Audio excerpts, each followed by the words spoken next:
you think you could start to tell us a little bit about your role within the university? Yeah, so I'm Carol McKay, and I'm team leader for the arts area in the School of Art and Design. Do you think you could talk a little bit about what's the importance of reading within art and design disciplines, like when you're working when students are studying in a higher education context? What role does reading play within that? Do you know, that's such a really interesting question, and I was thinking about it earlier before I came in. I was thinking about it, and perhaps it's just worth reflecting a little bit about the nature of students in the arts, in the visual arts, because they are, as the word suggests, they are very visual people. And often I think about the very visual people who love books, and we all love books.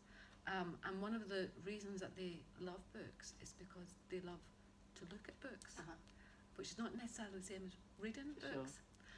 And there is a great kind of a great challenge for students really to think about what the role of the book is in a really quite open and diverse way in their research and in their understanding, and how they understand books as visual practitioners. So to give an example of photography, for instance, I love photo books, and the library here is full of photo books. There's a wonderful collection of photo books, and some of those books, for instance, are books that contain wonderful photography essays, but they're visual essays. They're primarily stories that are told through photography, with little bits of text sometimes, or perhaps with no text at all. Some of the best photo books are just picture books. And then there are also books which are not so much telling us a story, but art books and art photo books and photography photo books, which are exploring the bookishness of the book. So they have become sort of reflections on what a book is, what it feels like, what size it is, almost sometimes quite conceptually exploring the idea of the book. There are so many rich ways in which artists and photographers engage with the book before they even get to thinking about reading.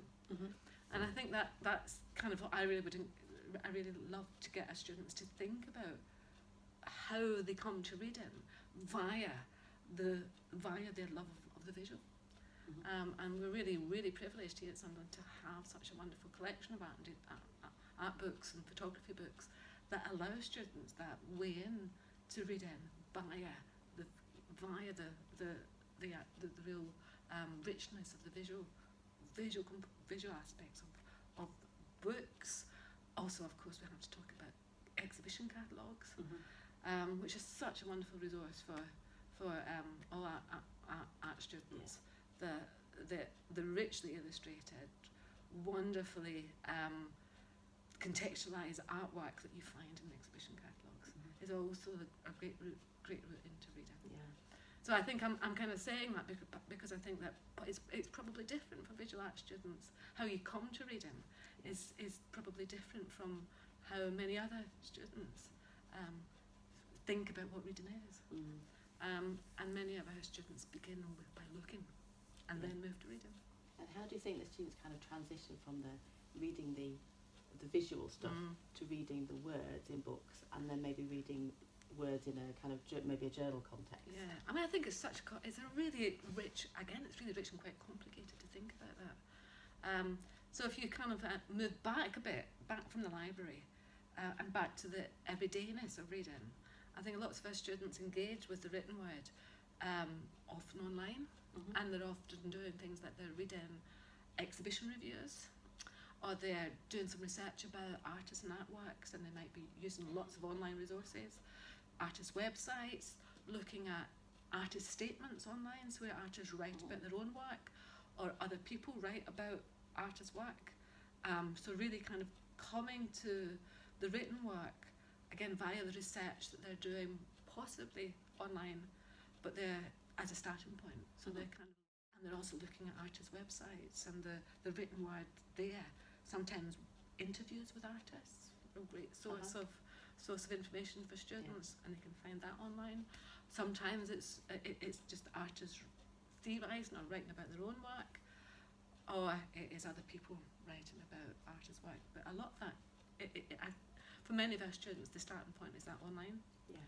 On that online engagement that kind of moves them from the real world, from artwork that they've experienced in an exhibition or that they're exploring in the studio.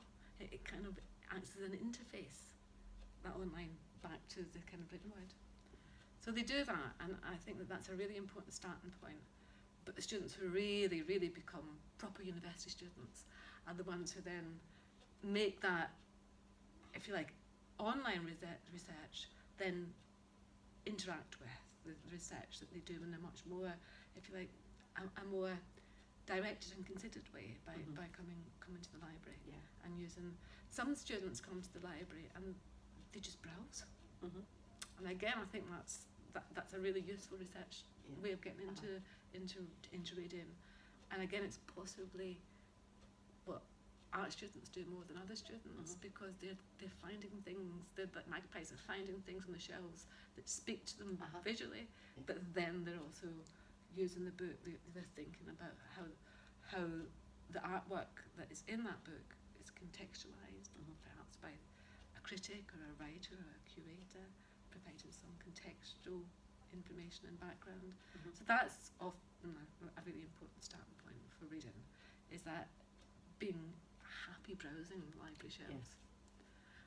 So I think that's important. And then there's also the way in which they use, the students use in a much more directed way once they're working on projects like the dissertations in the third year, or other projects related to their practical work. They're constantly thinking about research, and they're thinking about how they show their research, and how research informs the making of work. So that's always taking them to visual research and then to ideas and to contextual research. And it's when the ideas really get going that they really get going with the reading. And that can take them in all sorts of ways. It can take them well beyond photography or well beyond art to thinking about much more social, philosophical, political ideas. Just really depends on what subject they're trying to, what ideas they're trying to explore through their own practical work. And that's where the kind of whole array of the library resources becomes really important to them. And so you'll find students in the studios in fine art reading books that have got nothing to do with art, but they've got lots to do with the subject that they're trying to research, which is the subject matter, or what the themes or the ideas that they're exploring. So I saw some students with having a whole set of things about tattooing, and another set of students with a whole sort of things about tarot cards. And the research and the books and the reading is all relevant to them as artists and explorers. It's really interesting. So when you come to do marking the various assessments the students have to do, what are you kind of looking in terms of the kind of what reading they might have done? How would that maybe appear? How would you identify that when you're doing that marking? What I always say to students is that if I'm looking at written work, so it's two different things really, because students in visual arts are doing, they're primarily practical students, practice-based students. So in terms of the practical work, we're looking at evidence of research, and evidence of research is an important criteria in the marking of practical work. But that evidence can be there in different ways. Sometimes it's there in sketchbooks. Sometimes it's there as a digital file where they've amalgamated the research together, and that will be a combination of visual and reading, visual research and research that's about the written or the spoken word, because they're often watching films or taking research from radio programs or from podcasts. So in terms of practical work, we'll be looking at the relevance of the research and be very open to the kind of diversity of that research. We're looking for research and evidence that talks about a more in-depth research. That moves from starting points in online research, but then becomes richer and deeper. So the research that we can really evaluate and recognise its strengths is the research that's there in the reference list and in the way in which the written work draws on that rich reference list. So it's that diversity of reference and sources that we're looking for. So that's one thing. So it's a richness and a diversity in the reference list is important. But what's also important in the written work is an understanding and an ability to recognise different points of view. Yes. And I think that's quite a difficult one for sometimes students to think about and to understand. And when they crack that one, that's a really important step forward in terms of successfully achieving the written work. It's when they're able to assess the validity and the reliability of the resources and the referencing and the reading, and to be able to identify the different perspectives and points of view that's represented there, and to encapsulate it, and then also to take their own point of view from it. Yeah. So those are the kinds of successful steps that we're looking for.